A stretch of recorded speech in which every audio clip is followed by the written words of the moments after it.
Some of those lucky enough to escape with their lives are now recovering in hospital, many with severe burns.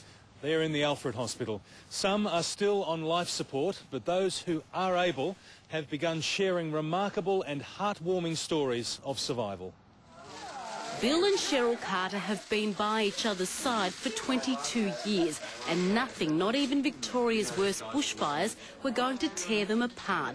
But for an agonising 7 hours on Saturday, the Kinglake couple thought they'd lost each other for good. I couldn't get past the thought that, you know, he'd gone. Like so many others, the Carters were forced to flee their home, but Bill had to abandon his motorbike after suffering severe burns to his hands. By then, Cheryl had fled her car after a burning tree crushed it. A passing motorist drove Bill to a clearing. I was just holding out hope and asking everybody that I'd seen whether or not they'd seen a woman with 2 black dogs. Under ember attack, Cheryl walked alone in the dark to safety. An ambulance then took her to the Alfred. As she sat in shock in emergency, she heard her name being called. Didn't click at first, I just heard this little voice say Cheryl, and I looked over and I really couldn't believe it.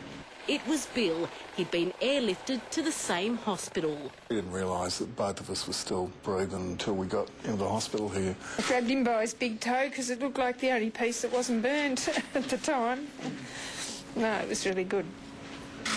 Theirs is a story of hope amid so much pain. Luckily, both of them are in good shape at the moment, so that's also good for us that we've got some people who are doing very well.